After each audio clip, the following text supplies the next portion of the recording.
Hello, everyone, and welcome again to the webinar series that we have here at ESX School of Management. I'm the host, Deva Rangarajan, and as part of our Just Do Sales webinar, we have Michiel Vanthoor, who's a customer engineering manager at Google. And today we're going to talk a little bit to Michiel about this idea of pre-sales team and where their role fits in the overall sales organization.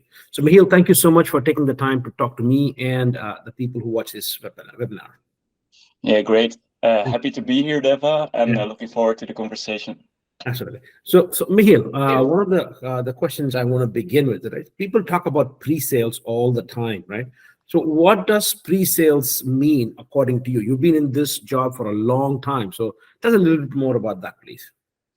Yeah, I think from my perspective, if you look at pre-sales, I think where it originally came from is sort of the pre-sales engineering work that was needed prior to the sale of a technology platform to a company. So typically in a B2B, business to business context. So I think, if you look back 10, 20 years ago or even longer, traditionally, when a company procured technology, there was this big moment, usually at the end of their year, where they make a big decision to invest for the next 3 to 5 years in a certain technology.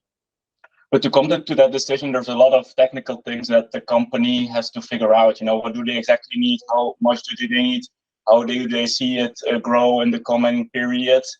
So there's a lot of technical engineering work that's needed to make a confident decision to invest in a certain technology. And I think traditionally that's where the name pre-sales engineering comes from. So the technical engineering work prior to the sale of a technology.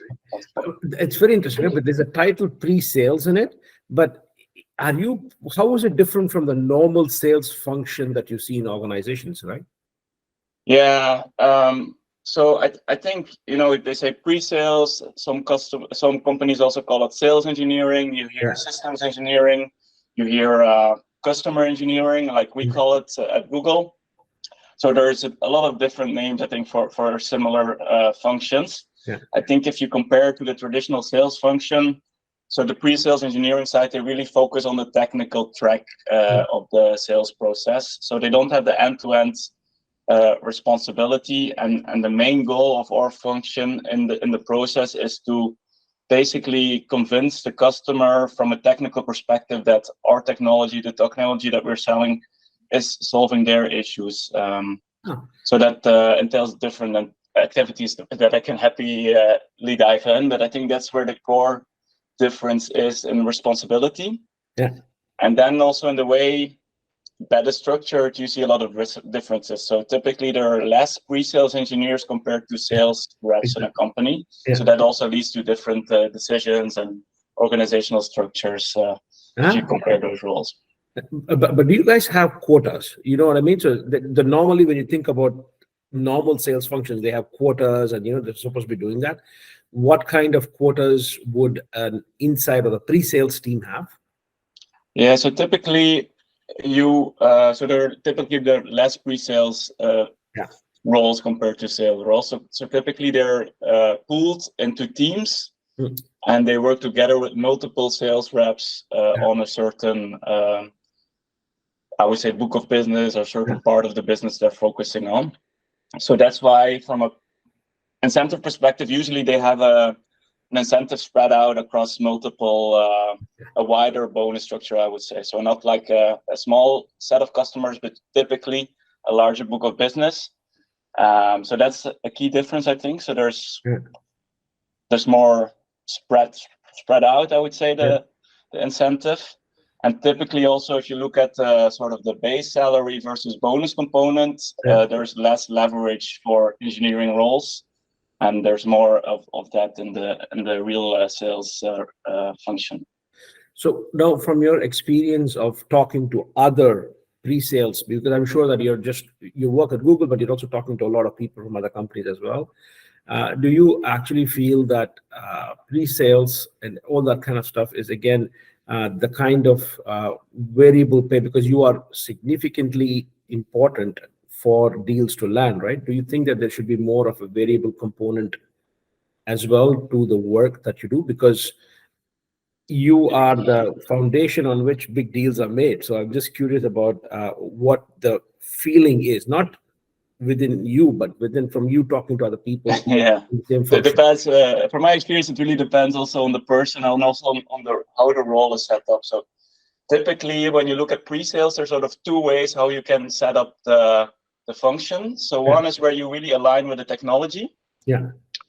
And where you really become the technical expert on the technology and you spread that knowledge across the different customer engagements you have. And the other one is where you more mapped to, for example, a customer segment or vertical. So where you're, coming from the customer and looking how the technology can help, or the other side is looking for the technology and then trying to apply it to all the different customers. Yeah. So typically, the closer you are to the customer, the more impact you can probably make, and the more you probably want to see that reflected in your incentives and in the impact. The more you're on the technology side, the broader often your scope is, the less impact your activities have on a specific customer. So then there probably is less of a incentive to really focus on the specific what set. Good. This is really cool. So if you look at, so you're looking at pre-sale, how are you guys what kind of relationship do you have with the marketing team, right? Because at the end of the day, see, for us, I'm a hardcore sales. In terms, when I mean sales, I'm talking about going to the clients and talking to them and everything else. I do realize that there is a pre-sales team and talking about technical aspects, but if you take a look at marketing is also trying sometimes to help sales in the pre-sales process, not the pre-sales as you guys call it. But so what is the relationship between you and marketing? I think we try to work together as much as we can. So from our perspective, so we talk with a number of customers, right? We talk from CIO to CTO, so CIO, CISO, to technical decision makers, to developers at the customer. So we have a very good perspective and feeling on what's top of mind for different personas at our customer, especially on the technical side. So I think there we can sort of work with marketing to fine tune a message or to give some insights on what's top of mind for those people. So that's more on the sort of the market research side, I would say. And then on the other side, when it comes to delivering compelling content, presentations, workshops, whatever that you want to run in a marketing setting, they're typically also people from our team, provide that thought leadership because they have done or seen things in the field and they can bring that back to other customers as well. Michiel, this is a question. Do you think that pre-sales, do you see it as a cost center or do you see it as more like a profit center in companies? Yeah, that's a good question. I think where you see a big difference over the last years is that a lot of technology platforms have shifted to an as-a-service model, right? Like, so they have like usage-based pricing. So there's not a clear moment in time when a customer really decides, hey, for the next 5 years, we're going to do this. So it's basically an ongoing process, and the customer, I think it's great for the customer. They basically can decide at any moment, hey, we want to do more or less, depending on how valuable they find their solution. So I think also for the pre-sales function, I think you see it more and more develop to something that's always on. You can start to make links, I think, with customer success as well. Yeah. And then, if you look at from it like that angle, I think, there's a lot about profitability, cross-selling, upselling, and always on motion, where you can move more into that kind of setting, I believe. So which means that but currently it's still seen as something like a cost center, but you do have a big impact on the profitability, even though you're not necessarily always held, you know what I mean, accountable for that as well, right? I think you can see it the same as the sales representatives, So, if we're performing well, of course, there's a bonus incentive that follows that. If we're not performing well, you see that also dropping. So I think we are aligned with the sales motion from that perspective. Fantastic. Now, one of the things you talk about is that you said that the pre-sales team is usually smaller than the field sales team as well, right? And you talk about how you have different challenges. So what are some of the big challenges that you face in a pre-sales organization? Yeah, I think basically what you're already alluding to, I think that's probably one of the biggest challenges, right? So there are less engineers compared to sales reps. So the big question for me as a manager is, how do we put the right person at the right time at the right customer? So I think in a regular sales cycle, qualification, of course, is very important. But for us, it's even more important, I would say, because if we work on one project, we cannot work on multiple others. So Yeah. I think doing that qualification, that's definitely one of the challenges in sales in general, but specifically also for us as pre-sales engineers. So essentially the number, but what about recruiting, right? What kind of profiles do you actually need for your sales engineering role or so pre-sales team? Yeah, I think so. Next to the qualifying and deciding where to work on, I think working in the technology, there's constant innovation, right? So you have to constantly keep up with the greatest and the best new technology around there. So I think you have to find people that basically have a pretty unique profile. Yeah. Where on the one hand they have a strong technical background to sort of understand complex technology, existing one, but also new evolutions that are constantly coming. But on the other hand, you also have this business acumen, this commercial curiosity to really help a customer move forward, build relationships with them, communicate, present your story to them. So I think it's sort of this unique profile where you have a strong technical background, but also the business acumen to make a difference for the customers. Michiel, this is a very interesting point that you raised, right? Because where do the pre-sales, because we talked about this, because for me, the big challenge is that if it's so hard for you to find pre-sales engineers with a business acumen, right? Wouldn't it make sense if there's so much difficulty for you to find those unicorns, if for lack of a better word, those people who can do everything? Wouldn't it actually make a call for sales and pre-sales working hand in hand even more? Because if you have the business acumen coming in from sales, you know what I mean? That hopefully, right? Because if it's so hard to find, because for me, that's what I'm thinking. Because there's not that many, and it's so hard to find. Would you say that there's a case to be made for how pre-sales and sales have to work even more closely in the earlier parts of a customer's buying journey than maybe what is happening today in general? Yes, so typically when we see like pre-sales and sales being successful, it's when they start the journey together and they start to work with each other. Every person also has their strengths. And if they can really basically make 1 + 1 is 3, then it's when you really see the magic is happening. So I think we're always trying to optimize the collaboration with our sales peers, of course. The challenge is that sometimes we have to make choices and sometimes we have to wait until an opportunity is a little bit more qualified before we can really engage. So I think that's definitely a challenge.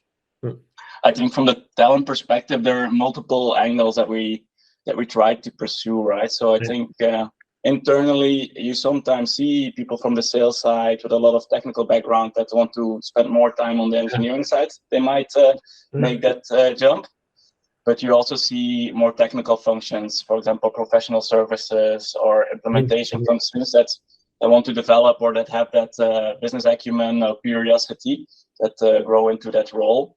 So I think internally there are different options. Also externally, we have some ideas on how to, basically find the right profiles. But we're always looking for new ways to further upscale and improve our teams, of course. For me, this is really, really interesting. Do you actually have, let's say, for example, if the way they are evaluated and incentivized is different, do you actually have problems with attrition of pre-sales team into your team, right? So it's not attrition, you don't lose them to other companies, but they might say, wait, look, the guys and girls or the people in the sales team are making more money, for example, or they're having more fun, that kind of stuff. Do you actually have attrition within your own organization from your team? We have some of that, but I wouldn't say it's the standard path. So yes, we have people that move to marketing, for example, from a technical marketing perspective, people that go to the sales function. to really focus on the commercial side more. We also have people moving more to the product and engineering side if they're more on the technical oriented. We also look at, for example, value selling, where we are more making a business case on why a deal would make sense. That's also a path we sometimes see. But a lot of people, those unicorns we described before, that really enjoy the technical challenge, but also are driven by the business acumen and the curiosity on the customer front. They actually tend to enjoy the role quite a lot, and they usually have a lot of fun. So that's a good that helps, of course, for us. Indeed, right? So which means that as a manager for you, how do you go about coaching? Tell me a typical way by which you coach your pre-sales team, right? Because you said that they need to have both technical skills as well as commercial skills, right? So what would the coaching of me, because I'm guessing you lead a team of people as well, right? So what would coaching look like for Michiel when you're looking at pre-sales team here? Yeah, of course, it's something that's top of mind for me. I think in the end, what it boils down to is really look at the specific person you're trying to coach, right? So I currently have 14 people in my team, and they all have different background, different needs, different personal development plans. So according to their needs, where they currently are, but also the needs of the business, we basically look at the specific growth plan for each individual. Yeah. So I think typically, if you look at the more senior tenured pre-sales engineers, there it's really about coaching, right? So I try to just help them organize their thoughts and make the right decisions to move forward. When you look at more junior profiles, I will probably be a little bit more hands-on and try to really review a little bit more of the work, maybe let them shadow me or I shadow them, so that we do sort of on-the-job learning. But of course, we also have multiple trainings, technical trainings, but also communication trainings and business trainings to elevate their skill set.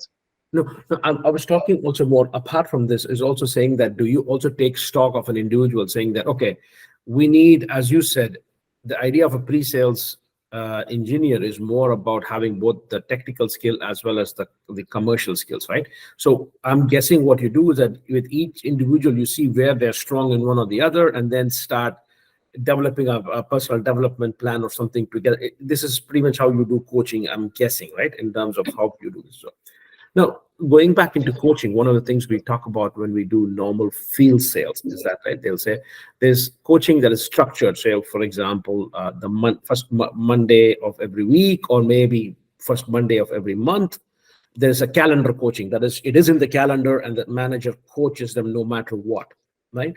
Or there's going to be very, very, very specific. There's a big project coming up, you know what I mean? And then you have coaching before and after as well. So how do you have those kind of structures in place for this pre-sales role as well? Yeah, so we have multiple. So we sort of work in matrix organizations where we have on the technology side, and then on the customer side, we have multiple ways of share knowledge with each other, challenge each other, work with each other, coach each other. I think so. I think we have that structured way of growing. Then, from my personal perspective as a manager, I'm more situational based. So if there's an opportunity, a customer we work on, I typically take that one as the project we work on together to move forward. So I think we have both, but from my perspective, I tend to focus more on the situational coaching. Now, of course, one of the last questions I actually have for you, Michiel, is everybody talks about Google Bard and everything else, right? The AI and stuff like that. So to what extent is things like AI beginning to have an impact on pre-sales? Or is it always had, or is it becoming more prevalent right now? You know what I mean? We have to close with AI. So I was curious about your perspective on that one. For us, it's probably one of the most exciting things going on right now, right? Because we see it as along two dimensions, I would say. So often our customers want to have this conversation and try to understand, how this will change their business and how we can help them with that. So we are daily in multiple conversations around that topic across our whole technology stack, across different businesses. It's really relevant right now for a lot of people. But I think also if you look at our own function, right, it's we're looking at how we can become more productive with the new technology we offer. So a lot of the work we do is generating content, creating presentations, creating answers to RFPs. So you've seen the generative AI technology that can definitely help speed up or maybe inspire some of our work. So I think it hopefully will or is becoming a tool that basically helps us focusing on the most impactful work, part of our work, and helps us speed off more of the groundwork we typically spend also some time on. So yeah, I think it will definitely have an impact also on our role and definitely on our customers.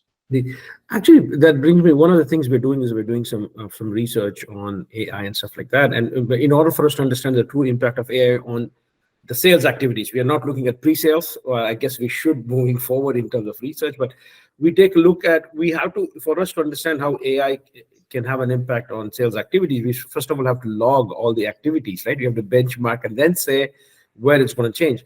So if I were to say, what are the day-to-day activities of a pre-sales team? If you could just quickly list them, because for me, that'll be interesting to see now, maybe based on that, where can AI make an impact?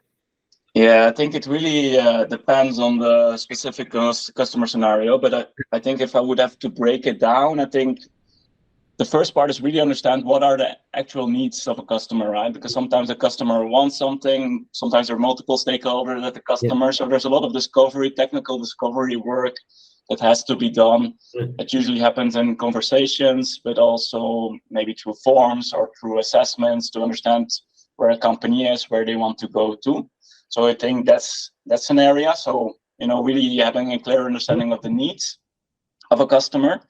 And then the other part is designing a solution or that can help them address those needs.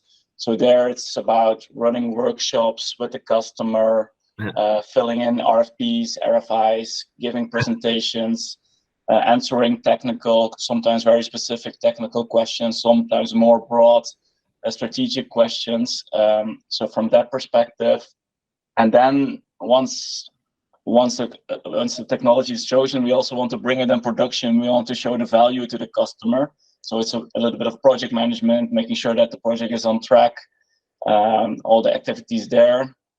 And then in the end, getting the learnings from that and see how we can further improve things or start new projects. So I think that's the cycle.